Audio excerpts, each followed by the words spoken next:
الرحمن الرحيم. السلام عليكم ورحمة الله وبركاته. إلى حضرة النبي محمد صلى الله عليه وآله وسلم، ثم إلى أرواح أزواجه وذرياته وأصحابه والتابعين لهم بإحسان إلى يوم الدين، ثم إلى أرواح كافة الأنبياء والمرسلين وأولياء الله الصالحين والعلماء العاملين وسادتنا الصوفية المحققين وسائر مشايخنا ومعلمينا ولآبائنا ولأمهاتنا ولإخواننا من المسلمين والمسلمات والمؤمنين والمؤمنات الأحياء منهم والأموات. لهم الفاتحة. أعوذ بالله من الشيطان الرجيم. بسم الله الرحمن الرحيم. الحمد لله رب العالمين الرحمن الرحيم مالك يوم الدين. إياك نعبد وإياك نستعين. اهدنا الصراط المستقيم صراط الذين أنعمت عليهم غير المغضوب عليهم ولا الضالين. آمين. بسم الله والحمد لله والصلاة والسلام على سيدنا وحبيبنا وشفيعنا رسول الله محمد بن عبد الله وعلى آله وصحبه ومن تبعه ووله. اللهم افتح علينا حكمتك وانشر علينا من خزائن رحمتك يا أرحم الراحمين. اللهم علمنا ما ينفعنا وانفعنا بما علمتنا وزدنا علما. سبحانك لا علم لنا إلا ما علمتنا إنك أنت العليم الحكيم. ولا حول ولا قوة إلا بالله العلي العظيم. لا إله إلا الله محمد رسول الله في كل لمحة ونفس عدد ما وسعه علم الله. Tuan-tuan dan puan-puan, muslimin muslimat, ikhwah akhwat yang dirahmati lagi dimuliakan oleh Allah Subhanahu wa taala sekalian, alhamdulillah, summa alhamdulillah, kita bersyukur kepada Allah Taala pada tengah hari yang penuh dengan keberkatan ini. Kita diberi peluang dan kesempatan oleh Allah untuk meneruskan perbincangan kita dan pembacaan kita daripada kitab Al-Arba'in fi Usuluddin, 40 prinsip agama karangan Al-Imam Hujjatul Islam Abi Hamid Al-Ghazali rahmatullahi alaihi rahmatan wasi'ah wa nafa'ana Allahu bihi wa bi'ulumihi fid darain. Lanjutan daripada perbincangan kita tentang prinsip ke-9 daripada amalan-amalan lahiriah, iaitu al-amru bil ma'ruf wan nahyu 'anil munkar. Secara umumnya melakukan amar ma'ruf dan nahi munkar ini merupakan suatu kewajiban agama. Dan berdasarkan kepada banyak ayat-ayat Al-Quran dan hadis-hadis Nabi SAW, kita dapat nyatakan bahawa melakukan amar ma'ruf dan nahi munkar adalah suatu kewajipan. Cuma kewajiban itu adakah ia kewajipan yang bersifat aini, maknanya wajib atas tiap-tiap individu atau tiap-tiap mukallaf tanpa kecuali, ataupun sebenarnya ia adalah kewajipan yang bersifat wajib kifai ataupun fardu kifayah. Artinya kita tahu fardu kifayah ni bila ada satu golongan yang sudah pun melaksanakan tanggungjawab tersebut, maka terlepaslah yang lain. Jadi di situ dibincangkan oleh para alim ulama kita yang mengatakan ia adalah fardu ain menggunakan dalil yang sama juga yang digunakan oleh orang yang mengatakan fardu kifayah. Contohnya dalam firman Allah Subhanahu wa taala, wal takum minkum ummatun yad'una ilal khair wa ya'muruna bil ma'ruf wa yanhauna 'anil munkar wa ulaika humul muflihun. Itu dalam surah Ali Imran ayat 104. Ayat ini digunakan oleh kedua-dua pihak untuk mendukung pandangan mereka. Jadi bagi yang mengatakan bahawa melakukan amar ma'ruf dan nahi munkar itu wajib atas tiap-tiap mukallaf tanpa kecuali, mereka kata bahawa kalimat min wal takum minkum, dan hendaklah ada dari kalangan kamu satu golongan yang menyeru kepada kebaikan dan menyuruh kepada yang ma'ruf serta mencegah daripada yang munkar. Jadi minkum, dari itu, minkum dari kalangan kamu tu, min kat situ bagi mereka maksudnya ialah min lil bayan. Min ni harful jar, maksudnya daripada. Tapi fungsinya hanya sekadar nak menjelaskan. Min lil bayan. Jadi bagi mereka ayat ni mewajibkan atas tiap-tiap mukallaf. Jadi min tu hanya fungsinya menjelaskan saja. Tapi bagi yang mengatakan bahawa ia adalah fardu kifayah atas segelintir orang ataupun satu golongan, yang mana apabila adanya orang ini ataupun golongan ini melakukan amar ma'ruf dan nahi munkar, maka orang lain akan terlepas daripada kewajipan tersebut. Mereka menyatakan bahawa min kat situ, minkum, min di situ ialah min litab'id. Litab'id maksudnya untuk sebahagian saja. Hendaklah ada sebahagian daripada kamu, maksudnya. Hendaklah ada sebahagian daripada kamu. Jadi, pada bahagian pertama tadi tu, min tu hanya sekadar nak jelaskan saja. Bukan nak menyatakan sebahagian. Tapi yang kedua ni mengatakan dia adalah sebahagian daripada masyarakat manusia, kalangan umat Islam yang melakukan amar ma'ruf nahi munkar, maka yang lain terlepas. Itu adalah beberapa perbincangan lah.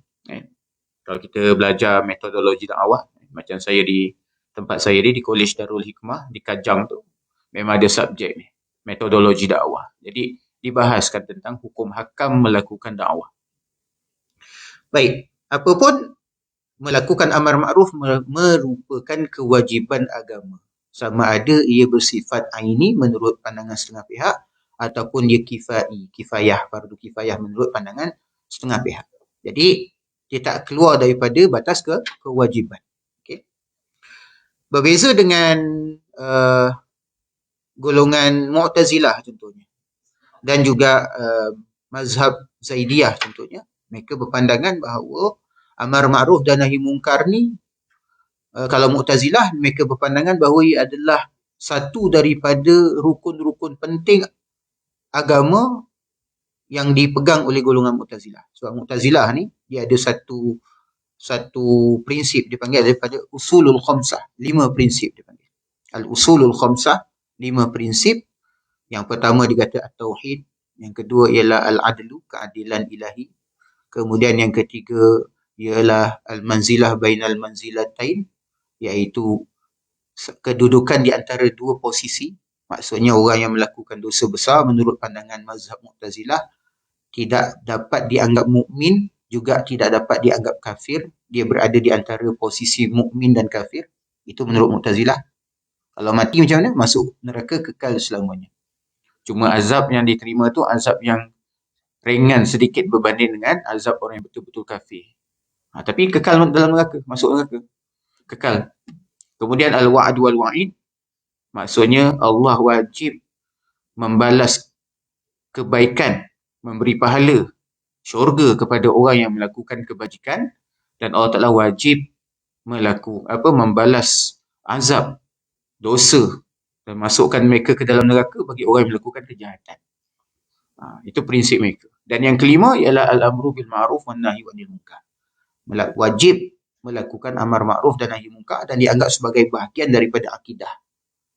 Bagi kita, al-amru bil ma'ruf wan nahyi 'anil munkar tu dia bukan usuluddin. Dia bukan prinsip-prinsip dasar agama, bukan perkara akidah. Tetapi dia termasuk dalam perkara yang furu'. Perkara furu'.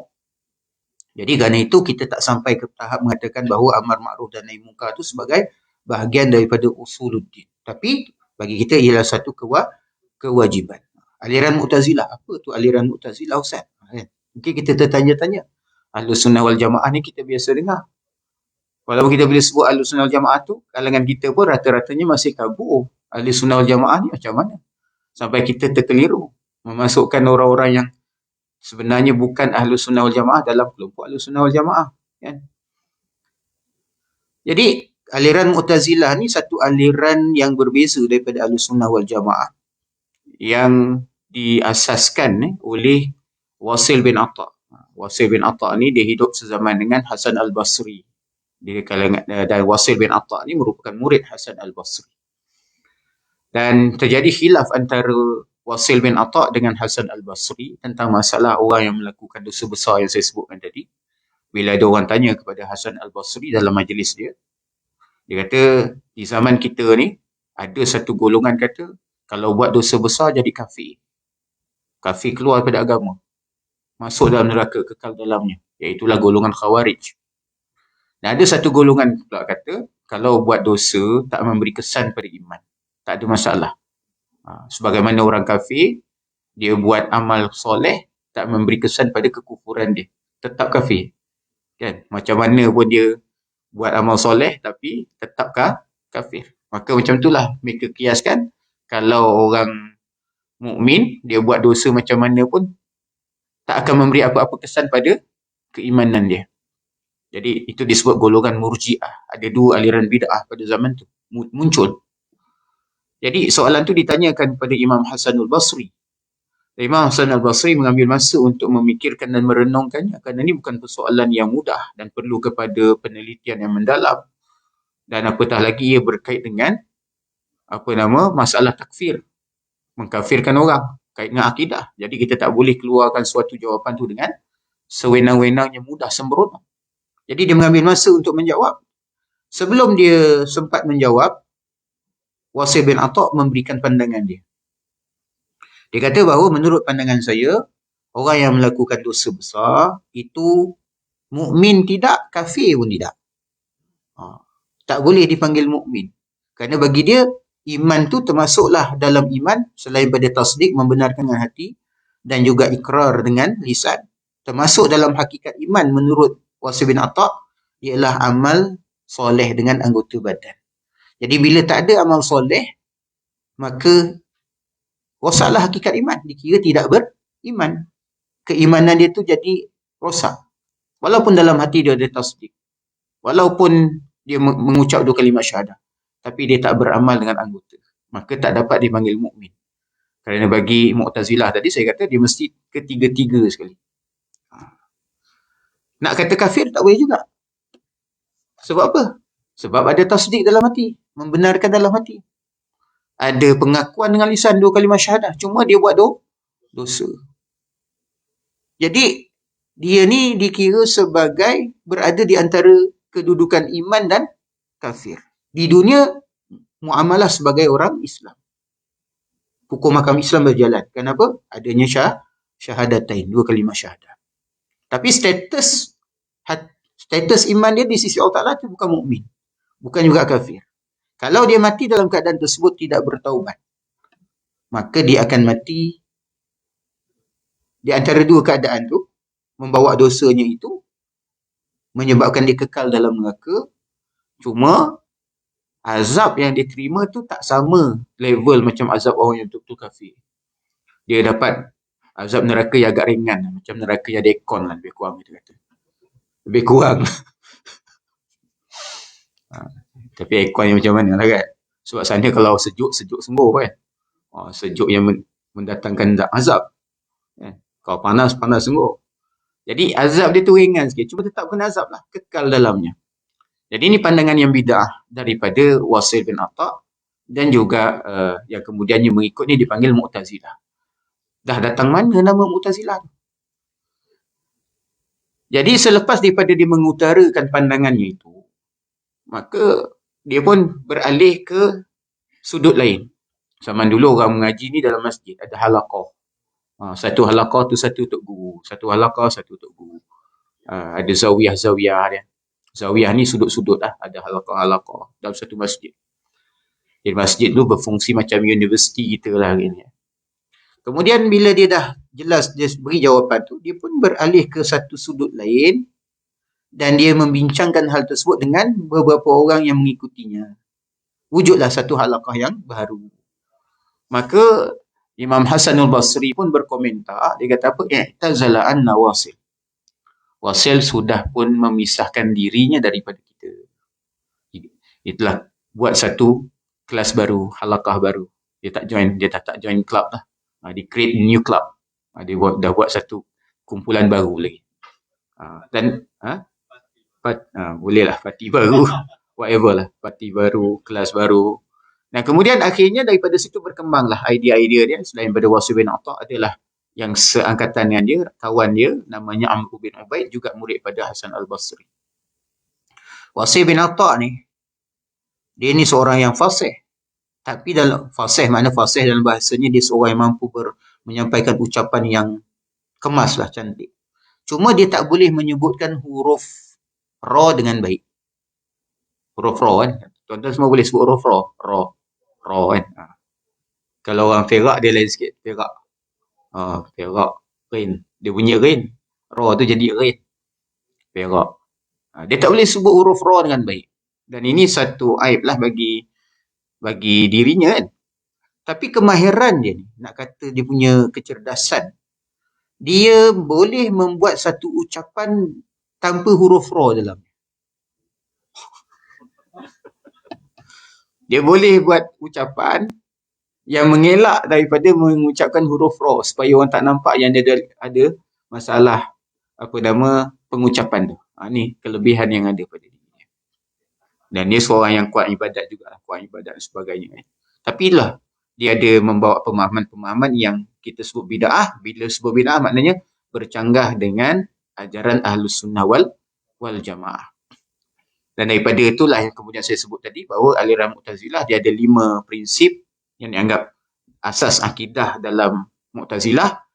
Bila siapa berpegang dengan 5 prinsip ini maka dianggap sebagai Mu'tazili, seorang Mu'tazilah. Dan salah satu dia yang saya sebut tadi, menurut dia perkara amar ma'ruf nahi mungkar tu adalah perkara akidah. Mesti buat. Perkara akidah. Dia bukan furuk, dia akidah tu. Kerana itu mereka ni, golongan Mu'tazilah ni bersungguh-sungguh dalam melakukan dakwah mereka. Dan juga mereka bila timbul fitnah khalqul Quran, fitnah yang mengatakan bahawa Al-Quran tu makhluk. Kan ada kalangan Mu'tazilah ni berpandangan bahawa Al-Quran tu makhluk, bukan kalam Allah yang qadim.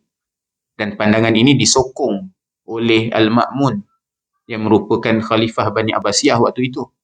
Khalifah Bani Abbasiyah ni Al-Ma'mun ini bermazhab Mu'tazilah. Dan ada beberapa orang daripada Al-Ma'mun, Al-Mu'tasim, Al-Wathiq. Ini 3 orang yang membawa mazhab Mu'tazilah dalam kerajaan Abbasiyah dan memaksa para ulama dan rakyatnya supaya menganut pegangan tersebut. Dia jadi pegangan rasmi negara waktu tu. Jadi bila dah dipaksa, dibuat mehnah. Mehnah ni maksud dia buat ujian. Temu duga. Alim ulama dipanggil untuk ditanya apa pandangan kamu tentang Al-Quran. Kalau mereka jawab Al-Quran tu makhluk, selamatlah mereka. Tapi kalau mereka jawab beza daripada apa yang dikehendaki oleh pemerintah, maka mereka akan ditangkap, dibelenggu, dipenjara, ada yang diseksa, bahkan ada yang mati. Antaranya ialah Al-Imam Ahmad bin Hanbal. Jadi Imam Ahmad bin Hanbal ni memang terkenal, kisahnya ialah bagaimana dia bertahan menghadapi fitnah khalqul Quran, mehnah khalqul Quran. Al-Quran makhluk. Bagi kita Ahlus Sunnah wal Jamaah, kita tak boleh kata Al-Quran tu makhluk. Al-Quran tu kalamullah. Kalamullah. Jadi cerita tu panjang lah. Cuma nak cerita akhirnya Imam Ahmad bin Hanbal pun selamat lah. Dia ditahan selama 3 orang khalifah ni, diseksa, disebat setiap harinya. Setiap hari dipukul sampai pengsan-pengsan, sampai rosak, memang badan dia jadi sakit. Siapa kena pukul tak sakit? Kan? Nurmagomedov tu pun kalau pukul tanya dia sakit tak sakit. Cuma dia boleh tahan je. Betul tak? Jadi bagaimana keadaan Imam Ahmad bin Hanbal waktu tu yang dipukul, disebat dengan cemeti, dipenjara, dibelenggu. Dan sampailah kemudian saya tak ingat pada zaman khalifah yang mana beliau ni akhirnya dilepaskan tapi dikenakan tahanan dalam rumah. Ada seorang ulama hadis daripada Andalusia namanya Baqi Ibn Makhlad. Dia datang daripada Andalusia. Andalusia mana sekarang? Spanyol kan? Spanyol, Portugal, itu Andalusia waktu tu. Dia berjalanlah ke timur, makna ke Iraq, mencari ulama-ulama dia nak belajar. Antaranya dia dengar tentang Imam Ahmad bin Hanbal. Sampai ke Iraq, dia dapati Imam Ahmad bin Hanbal tak boleh mengajar kerana dikenakan tahanan dalam rumah, sekatan. Dikenakan sekatan oleh pemerintah. Maka Baqi bin Makhlad ni fikir macam mana dia nak. Dia pergilah ke rumah Imam Ahmad. Salam, Assalamualaikum. Kemudian keluarlah jariah. Di atas perintah Imam Ahmad, tengok siapa dia keluar. Oh, ada seorang pemuda. Dia datang dari jauh, dia kata dia nak belajar hadis dengan Imam Ahmad. Maka panggil dia masuk. Masuk pun diterangkan, aku ni tak boleh mengajar. Kalau timbul suspicious, orang nampak ada orang lama je duduk dalam rumah aku ni kan, aku kena tangkap lah. Kau pun masuk ke dalam, ibarat kata macam tu lah kan. Jadi ginilah cara mudahnya supaya kau boleh juga belajar. Tiap-tiap hari kau datang, menyamar sebagai orang fakir, minta sedekah. Datang rumah aku je kau bercakap ini. Syai'ul lillah. Berilah sesuatu kerana Allah. Datang depan tu, nanti jariah aku akan bukakan pintu, jemput kau masuk. Jadi masuk, bacalah 1-2 hadis, lepas tu balik semula. Begitulah tiap-tiap harinya dilakukan oleh Baqi Ibn Makhlad. Ini kita nak kata bagaimana keteguhan iltizam Imam Ahmad bin Hanbal dalam melakukan amar ma'ruf nahi munkar. Orang tanya, kenapa tuan guru tak ambil rukhsah saja? Kenapa tak ambil rukhsah saja? Maknanya tuan kata ikut saja apa yang pemerintah cakap, kemudian tuan selamat. Tapi pemikiran Imam Ahmad ni pemikiran seorang imam, yang mana dia ni menjadi panutan, menjadi ikutan orang ramai. Jadi dia kata kalau aku cakap sebagaimana yang dikehendaki oleh pemerintah, nanti orang ramai kata Imam Ahmad pun berpandangan demikian. Imam Ahmad berpandangan sama macam pandangan pemerintah. Dia pun mengaku bahawa Quran itu makhluk. Maka yang tersesat akibat daripada itu ramai. Maka demi menjaga keimanan umat, dia bertahan. Ini kelebihan Imam Ahmad bin Hanbal. Sehingga kan Imam Syafi'i rahimahullah pernah mengutuskan orang jumpa Imam Ahmad bin Hanbal. Sebelum daripada itu, sebelum dia kena fitnah ni, dia kata dia bermimpi jumpa Rasulullah sallallahu alaihi wasallam bahawa khabarkan kepada Ahmad bahawa bersabarlah ia atas ujian yang bakal menimpanya. Dan dia beritahu dah amaran. Dan sesudah itu, maknanya selepas dia dibebaskan pada zaman Khalifah Al-Mutawakkil. Khalifah Al-Mutawakkil ni dia menentang, dia membasmi aliran Mu'tazilah. Dia membasmi pula aliran Mu'tazilah. Dia lepaskanlah Imam Ahmad bin Hanbal. Dan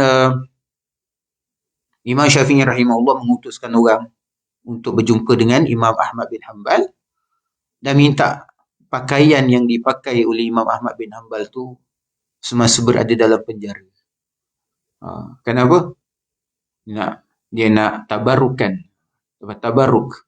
dengan pakaian Imam Ahmad bin Hanbal. Itu kita nak tengok bagaimana keadaan para ulama ni dalam melakukan amar ma'ruf nahi munkar. Tetapi bab kita hari ni ada beberapa perkara yang menyebabkan kewajipan dalam melakukan amar ma'ruf nahi munkar ni terhapus. Terhapus maksudnya terhapus kewajipan. Terhapus kewajipan sahaja. Dan sungguhnya kewajibannya boleh terhapus kerana dua hal. Pertama, bila dia tahu bahawa jika dia mencegahnya, dia tahu dengan pengetahuan yang sesungguhnya. Bukan agak-agak je. Kerana memang dah takut. Jadi, saja buat alasan. Itu tak. Dia dengan maknanya dia tahu. Dengan kajian dia terhadap konteks dan realiti masyarakat dia. Ataupun realiti yang dia nak pergi lakukan amar ma'ruf nahi munkar tu. Dia tahu bahawa jika dia mencegahnya, orang tersebut tidak akan menghiraukannya. Cakaplah macam mana pun, ibarat mencurah air di daun keladi. Cakaplah macam mana pun. Mencurah air atas daun keladi. Masuk telinga kanan, keluar telinga kiri. Masuk angin, keluar asap. Masuk angin, keluar asap. Tak jadi apa. Dia tak peduli. Bahkan dia kata di sini, dia tidak akan menghiraukannya dan tidak akan meninggalkan perbuatan mungkarnya. Bahkan orang itu akan memandangnya dengan pandangan yang memperlekehkan. Dia mencemohnya pula. Dia pelekehkan. Dia buat main pula. Inilah umum yang terjadi pada tindakan-tindakan kemungkaran yang dilakukan oleh para ahli fiqh dan orang yang menganggap dirinya sebagai ahli agama. Maksudnya apa? Kemungkaran ni bukan saja dilakukan oleh orang awam, tapi juga ada sebahagian ulama ataupun fuqaha yang mempergunakan agamanya untuk dunia. Dia menunggang agama, memperkudakan agama. Jadi bila ditegur, dia pelekehkan balik. Kau siapa? Kau berapa PhD ada? Contohnya cakap, aku dah 5 PhD dalam banyak bidang. Semua ada. Semua perkara. Kau berapa PhD? Kau nak tegur aku. Contohnya. Jadi diremehkan. Maka di sinilah dibolehkannya berdiam diri. Sebab tu dalam hadis Nabi SAW disebutkan yushiku ya'ti 'alan nasi zaman. Ada yang kata ni hadis Nabi SAW diriwayatkan oleh Sayyidina Ali bin Abi Thalib. Ada yang menyatakan bahawa ni adalah kata-kata Sayyidina Ali bin Abi Thalib. Ada dinyatakan oleh Imam Al-Bayhaqi. Dia kata yushiku ya'ti 'alan nasi zaman. Akan sampai satu masa pada manusia, umat manusia. La yabqa minal islami illa ismuhu. Islam ni tak tinggal melainkan hanya sekadar nama saja. Nama saja Islam. Dalam IC Islam. Mak bapak Islam. Tapi hanya nama. Tak ada penghayatan. Tak ada pengamalan. Substance tak ada. Kemudian wala minal Qur'ani illa rasmuhu. Al-Quran tu tidak tinggal melainkan hanya semata-mata tulisan. Al-Quran tu jadi perhiasan dinding. Jadi pajangan. Orang Indonesia kata dipajang di dinding-dinding. Di kedai-kedai makan. Wa may yattaqillaha yaj'al lahu makhraja wa yarzuqhu min haitsu la yahtasib. Siapa bertakwa kepada Allah, Allah Taala beri padanya jalan keluar dan diberikan rezeki daripada jalan yang tak disangka-sangka. Tapi berniaga menipu. Di mana takwanya? Main bomoh. Syirik kepada Allah Subhanahu Taala. Di mana takwanya? Sedangkan takwa paling asas tu tauhid pada Allah Taala, menjauhi syirik. Pekerja tak tutup aurat. Jual air buah macam-macam, air buah ke, air apa ke, apa lagi, macam-macam lah. Tampal, walau 1000 ayat 1000 dinar ditampal di kedai tu, tapi tak ada pembuktian secara amali daripada ayat tersebut. Jadi ini disebutkan Quran tu hanya tinggal pada tulisan. Tak ada dalam penghayatan, tak ada dalam pengamalan, tak ada dalam perlaksanaan hukum dan sistem. Kemudian masajiduhum amiratun wa hiya khurabun minal huda. Masjid-masjid mereka tu amirah, maknanya makmur, tersergam indah dari sudut fizikalnya, strukturnya.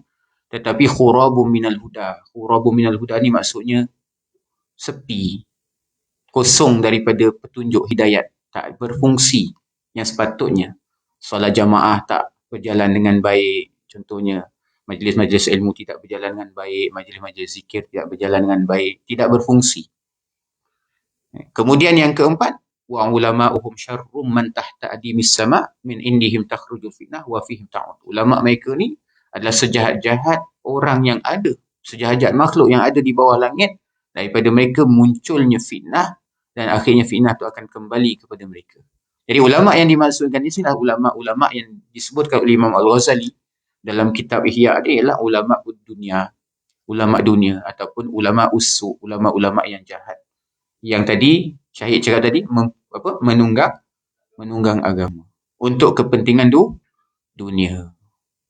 Jadi kalau jumpa orang macam ni, kadang kita nak tegur, dia akan pelekeh kita balik. Itu yang Imam Ghazali kata. Itu yang biasa berlaku di zaman Imam Ghazali dah berlaku dah. Di zaman Imam Al-Ghazali dah berlaku. Maka kata Imam Ghazali, kalau macam tu lah keadaannya, kau tahu dah, kalau kau beritahu dia ni, dia cemoh je kau ni, dia pelekeh je, buat tak peduli je. Maka dia kata di sini dibolehkannya berdiam diri. Akan tetapi lebih disukai, maksudnya mustahab. Walaupun tak wajib, tapi lebih baik, lebih disukai bila dia melarang dengan kata-katanya sebagai usaha menunjukkan syiar agama. At least diberitahu.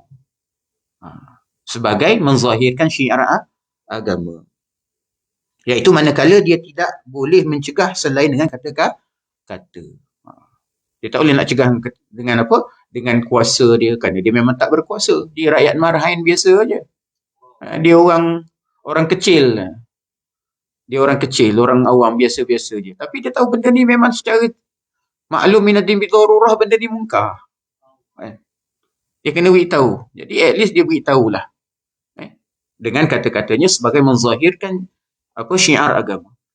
Dia juga mesti menghindar daripada tempat-tempat tersebut. Dia kena tinggalkanlah tempat tu. Tidaklah boleh menyaksikan maksiat dengan keadaan bebas. Contoh bila dia tahu bahawa benda ni maksiat, dia tak boleh duduk situ tengok lah. Enjoy pula dengan pesta maksiat tu. Enjoy lah. Tak boleh. Main drum ke apa, tak boleh. Tak boleh. Kalau dia dah tahu contohnya pesta perayaan ini ada unsur syirik, dia tahu dan dia pegang benda tu bahawa benda ni tak boleh, dia duduk kat situ juga nak enjoy. Tak boleh.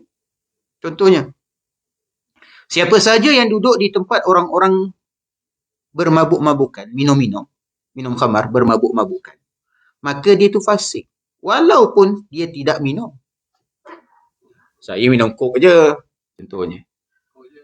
Saya minum teh tarik. Tak jumpa, saya tak tahulah. Saya tak pernah masuk kelab malam. Tak tahulah ada teh tarik ke teh panas ke dalam tu. Tapi paling-paling pun minuman yang tak mabukkan, situ mungkin Pepsi, mungkin Coke. Itu je. Saya minum Coke je saja, nak lepak-lepak, nak enjoy. Nak release tension.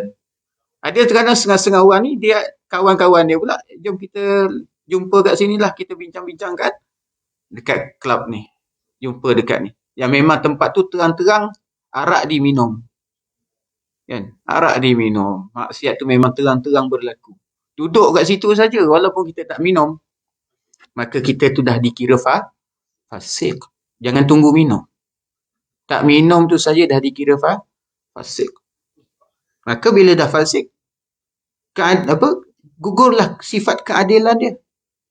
Bila dah gugur sifat keadilan, tak dapat diangkat jadi saksi. Nampak tak? Nak jadi wali, so kena bertaubat lah. Kena taubat dengan taubat yang sesungguhnya. Tengok wayang. Tengok wayang ni macam tengok TV je. Tengok macam mana kedudukan mana di wayang tu, berjalan tak pelaksanaan syariat kat situ contohnya. Percampuran, ada tak percampuran bebas kat situ? Kalau ada percampuran bebas kan sama je lah. Jadi kalau situ patutnya perlu ada lah pemisahan tu. Baik tunggu Netflix je. Tengok kat rumah je lah. Ada semangat mak kilau Baik. Ini kadang-kadang kalau ditegur ni kan mungkin kadang ni lah apa kau tahu contohnya. Jadi maknanya kalau kita duduk di tempat orang minum-minum, datang memang terang-terang orang main judi, kasino, kita tahu tempat tu. Memang buat benda tu. Kita sekadar nak duduk tengok saja. Maka dia jadi fasik dengan sebab itu. Kalau betul-betul buat dakwah, Imam Hasan Al-Banna, Syahid Al-Ustaz Hasan Al-Banna rahmatullah alaih, dia memang masuk kelab malam. Dia masuk kedai-kedai minum kopi daripada Maqahi atau Maqha. Tempat-tempat orang minum kopi ni biasa memang ada tarian gelik, orang hisap shisha apa semua. Memang ada. Tapi dia masuk memang betul-betul buat dakwah. Memang dia pergi pidato terus. Terus sampaikan dakwah. Bukan saja-saja lepak-lepak sambil hisap shisha, tak. Memang dia buat dakwah betul. Itu direkodkan, orang cerita benda tu. Masyhur, perbuatan dia tu masyhur. Tak boleh takwil dah, memang dia buat dakwah. Dan siapa saja yang duduk bersama pengumpat, walaupun dia tak mengumpat, dia dengar je, maka dia dikira fasik juga. Maknanya dia terlibat dalam pengumpatan tersebut. Share. Itu yang disebutkan asyariku, apa disebutkan? As-sakitu 'alal munkari syarikun li fa'ilihi. Siapa yang mendiamkan diri terhadap satu perbuatan mungkar, maka dia dikira bersubahat dengan pelakunya. Ataupun dia bersama-sama dengan orang yang memakai sutra tanpa sebab-sebab yang membenarkan dia memakainya, tanpa sebarang keuzuran. Saja-saja pakai. Ini baju Ni baju batik Sutra I yang baru ni. I baru beli daripada Jakarta. Beli kat Tamrin City. Oh, contohnya. Kat Tamrin kan. Baru beli kat Tamrin. Baru beli kat Tanah Abang ni. Jakarta ni. Mahal ni. Sutra. Sutra Cina. Kita tahu. Saja yang kita tak beritahu dia. Maka, kita pun kira berkongsi dengan dia lah. Dosa tersebut. Dan pemakan riba atau makanan haram, maka dia menjadi orang fasik. Oleh kerana itu, hindarilah tempat-tempat tersebut. Mana cara yang paling selamat, kalau kita tak mampu nak ubah, tinggalkan tempat tu. Hindari, jauhi mereka. Itu cara paling selamat. Mungkin kita akan mikirkan, aku memang betul-betul kita ada azam nak melakukan dakwah, mana kena betul-betul buat dakwah lah. Kena beritahu, setiap kali jumpa beritahu, setiap kali jumpa beritahu, supaya betul buat dakwah. Ini tidak sampai dia meninggal berkawan tu tapi tak pernah nak beritahu. Meninggallah pula orang tu dalam keadaan dosa fasik. Kita tak pernah nak tegur. Jadi kalau kita betul-betul nak buat dakwah atas dia tu, kita betul beritahu. Cakap pada dia, gini, ni salah ni. Aku sebagai sahabat engkau, aku sayang engkau, aku nak beritahu benda ni memang salah. Benda ni memang salah. Benda ni dosa. Benda ni terang dosa. Kena beritahu. Lama-lama insya-Allah lembut. Nanti kita akan tengok bagaimana dalam berdakwah ni kena bercakap dengan perkataan yang lemah lembut. Kemudian kedua, ni apakah dia yang menyebabkan hilang kewajipan dalam melakukan amar makruf tadi? Kedua, seseorang mengetahui dia mampu mencegah kemungkaran. Dia tahu dia mampu untuk cegah kemungkaran. Contohnya, dia melihat gelas yang berisi minuman keras. Dia ambil lalu dilemparkan sampai pecah. Atau dia boleh merampas peralatan yang membuatkan seorang tu lalai dari tangan seseorang dan membantingnya ke tanah. Maknanya dia boleh buat kalau dia nak buat. Tetapi dia juga mengetahui, dia tahu bahawa kalau dia buat benda tu, parah. Kecoh tak apa lagi, parah. Kecoh tak apa lagi, parah. Parah macam mana? Boleh dipukul. Atau akan ditimpa hal yang tidak disenanginya. Musibah atas diri dia, musibah atas anak isteri dia, keluarga dia, harta benda dia. Kan? Kalau kita ni sendirian, memang akan jadi macam tu lah. Sebab tu, amar makruf dan nahi mungkar ni dia ada fake dia. Ada pendekatan-pendekatan dia. Bukan asal nampak mungkar tu terus cegah. Ada pertimbangan-pertimbangan. Kalau kita tak mampu cegah, kerana kita tak ada autoriti, dan ada mudarat yang bakal menimpa kita kalau kita buat tu, kan kita boleh adukan pada pihak berkuasa. Kerana pihak berkuasa dia ada autoriti. Sebab tu Sayyidina Uthman bin Affan radhiyallahu anhu dia kata apa? Kami mencegah dengan sultan apa yang tidak dapat dicegah dengan Quran. Apa dia? Kami mencegah dengan sultan. Sultan ni maksudnya kekuasaan. Kalimat sultan maknanya secara literal kekuasaan. Kami mencegah dengan kekuasaan, dengan autoriti yang kami ada, dengan bagi perkara yang kalau dengan ayat Quran baca pun tak jalan. Tazkirah tak jalan. Kena macam tu. Jadi ada bahagian-bahagian yang perlu ada di sana campur tangan pihak berkuasa. Kerana memang tujuan siasah syariah ni ialah iqamatuddin wa siyasatud dunya biha. Maksudnya wa siyasatud dunya bihi. Maksudnya menegakkan agama dan juga mengurus dunia dengan agama. Baik. Jadi amar makruf dan nahi mungkar ni termasuk perkara-perkara yang dibahaskan juga dalam siasah syariah. Baik. Kemudian dia kata lagi, maka di sinilah dia lebih disukai menjalankan amar makruf nahi mungkar. Dia tak sampai tahap wajib. Tapi pada ketika itu kalau dia nak buat, itu lebih disukai. Walaupun dia mungkin terpaksa berhadapan dengan cabaran. Cabaran mungkin dengan kekerasan. Kerana berdasarkan kepada firman Allah Subhanahu wa taala yang dipetik oleh Imam Al-Ghazali, wanha 'anil munkar wasbir 'ala ma asabak. Wa'mur bil ma'ruf wanha 'anil munkar wasbir 'ala ma asabak. Dalam surah Luqman ayat 17.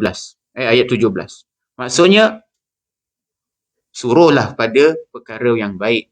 Cegahlah mereka dari perbuatan yang mungkar dan bersabarlah terhadap apa yang menimpa kamu. Maknanya dalam melakukan amar ma'ruf nahi mungkar ni memang pasti akan berhadapan dengan cabaran.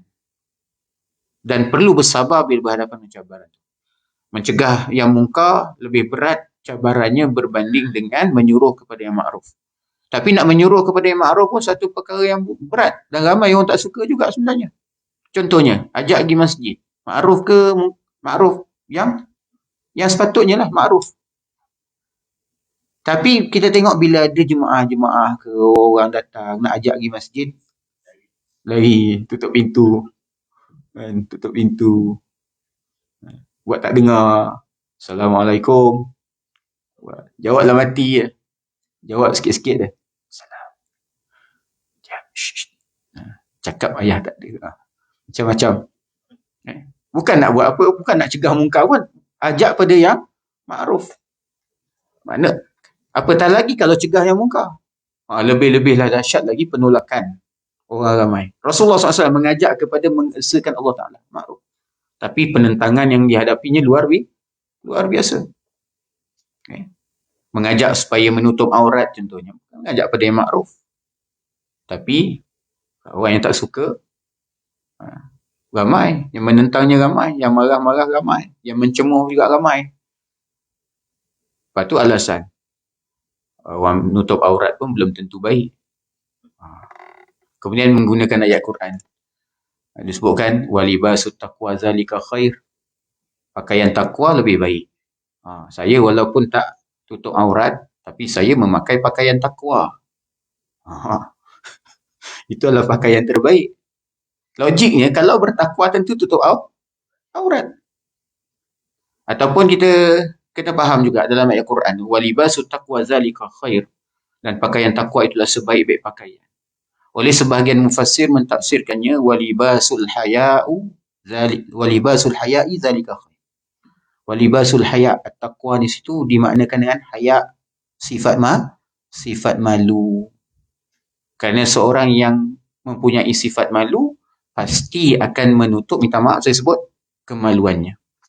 Bila sudah hilang sifat malu, maka terdedahlah perkara yang tak sepatut terdedah. Jadi bila Allah Ta'ala kata walibasut taqwa zalika khair, pakaian malu itulah sebaik-baik pakaian yang menjadi sebab kepada tertutupnya aurat seorang muslim dan muslimah. Tertutupnya aurat manusia. Sebab tu kalau kita kaji manusia ni sebenarnya makin asalnya pakaiannya tu simple saja. Tapi bertambah maju maka pakaiannya makin lama makin labuh. Tapi bila berlaku sekularisasi, revolusi seks dan sebagainya, maka akhirnya nak kembali balik kepada zaman silam. Daripada dah menutup, akhirnya nak membuka. Sehingga kalau makin terdedah, makin dianggap maju. Makin terdedah, makin dianggap maju. Pornografi contohnya, kalau di negara-negara yang kita kata maju, seperti Amerika, Syarikat sebagainya, di Jepun, yang kita kata maju, yang kiblat kemajuan material ni, ia adalah industri. Bukan jenayah, industri. Dianggap sah dari sudut undang-undang. Bahkan di setengah negara ada anugerah. Macam kita kata ada anugerah pelakon terbaik. Ada. Anugerah pelakon terbaik dalam industri filem biasa. Dalam industri pornografi ni pun kalau tuan-tuan baca memang ada penganugerahan dia. Makna nak kata mereka maju dari sudut material tapi hancur rosak dari sudut spiritual. Hancur rosak sudut spiritual. Tapi masih lagi kita yang zaman kita ni masih lagi kita menjadikan itu satu kiblat. Baik. Kemudian kami telah menyebutkan masalah ini dalam bab Al-Amru bil Ma'ruf pada kitab Ihya Ulumuddin. Kalau nak dapat perbincangan yang lebih dalam, lebih panjang, boleh rujuk dalam Ihya Ulumuddin. Ringkasnya, kewajipan tidak akan jatuh dari seseorang kecuali adanya hal yang tidak diharapkan pada jasmaninya, seperti dia akan disakiti, hartanya musnah, atau kedudukan dan kehormatannya dipermainkan. Bila ada benda-benda macam ni, barulah kewajipan itu gugur. Kalau tuan-tuan macam tuan-tuan seorang-seorang berjalan, memang nampak benda tu mungkar contohnya kan. Tuan-tuan tahu benda tu mungkar, tapi kita tahu kalau kita tegur ni, kena lanyak ni. Maka kita, kalau paling baik, kalau azimahnya kita beritahulah. Zahirkan syiar agama. Paling baiknya kita kontak pihak berkuasa. Kerana mereka tu yang ada autoriti untuk buat ke tersebut. Paling kurang kita hindari, jauhi, jangan turut serta di tempat tersebut. Adapun takut terhadap akibat yang bakal dihadapi, ni perasaan takut saja. Terhadap akibat yang bakal dihadapi daripada tindakan orang yang dilarang, dan rasa takut akan perlawanan dengan kata-kata, takut dia kutuk aku, takut dia maki aku, contohnya. Serta permusuhan kepadanya, takut nanti dia jadi musuh, elok-elok dah kawankan jadi musuh pula. Elok-elok dah rapat, nanti jadi lawan, musuh. Maka semua itu hanyalah bersifat biasa dan masalah remeh saja, kata Imam Al-Ghazali, yang tidak menghapuskan kewajiban untuk amar ma'ruf dan nahi mungkar. Dan tiang amar ma'ruf nahi mungkar tu ada dua, saya baca sikit saja lagi. Yang pertama, kesantunan, kelembutan dan memulakan nasihat dengan cara yang lemah lembut. Bukan terus-terus jumpa, hoi. Macam cerita P. Ramlee, pergi jumpa seniman punya lepuk tu. Jumpa Sing tu. Hoi. Terus kena sekolah dengan Sing tu. Nama saja Melayu tapi adab tak ada. Tu bagaimana P. Ramlee menugaskan Sing tadi sekolahkan orang Melayu. Sebab orang Melayu ni terkenal dengan sopan santun. Tapi bila jumpa bukan Melayu, kita rasa kita lebih mulia. Dia kemuliaan bukan pada bangsa, bukan pada warna kulit, bukan pada kedudukan. Tak kira lah apa bangsa pun, kewajipan kita bercakap secara santun. Kerana orang baik ada dalam setiap bangsa sebagaimana orang jahat ada dalam setiap bangsa. Jangan terperangkap dalam asabiyah jahiliah ni. Nasionalisme sempit. Jadi, P. Ramlee menyekolahkan kita tadi melalui lisan Sing tadi tu. Apa ni hoi. Nama saja orang Melayu tapi adab tak ada kan. Saya tak ingat dialog tu secara tepat. Tapi macam itulah. Jadi mulakan dengan cara yang lemah lembut. Bukan dengan cara yang kasar, sikap sombong. Dan kadang-kadang kita lemah lembut tapi sinis. Itu pun tak betul. Lemah lembut betul lah. Jujur, ikhlas. Memang betul-betul nak memperbaiki kawan. Jangan sentak-sentak sangat. Kadang orang suka apa-apa nak dakwah sentak. Kadang tak tepat juga tu. Tengok situasi jugalah. Bukan nak kata tak tepat sepenuhnya. Tengok situasi juga. Sikap sombong dan meremehkan merupakan hal yang berlawanan dengan kesolehan. Daripada kita nak buat amar ma'ruf, akhirnya sebenarnya kita telah menerbitkan satu kemungkaran. Sebab sikap demikian lebih mendorong pelaku perkara keji tersebut kepada perkara-perkara mungkar dan penganiayaan. Kemudian jika dia disakiti dan tidak diperlakukan dengan akhlak yang baik, maka akan tumbuh kemarahannya. Malah dia mungkin pula menjadi orang yang tetap menjalankan kemaksiatan. Kerana apa? Protes, berontak. Cara kau cakap aku macam ni, aku tak peduli. Maka dia terus buat. Elok-elok nak keluarkan daripada zulumat, maka orang tu kekal berada dalam zulumat, dalam kegelapan. Bahkan boleh jadi dia akan membenci kebaikan. Terus pandang serong kepada orang-orang agama contohnya. Orang-orang soleh tu pandang serong. Akibat kesalahan seorang.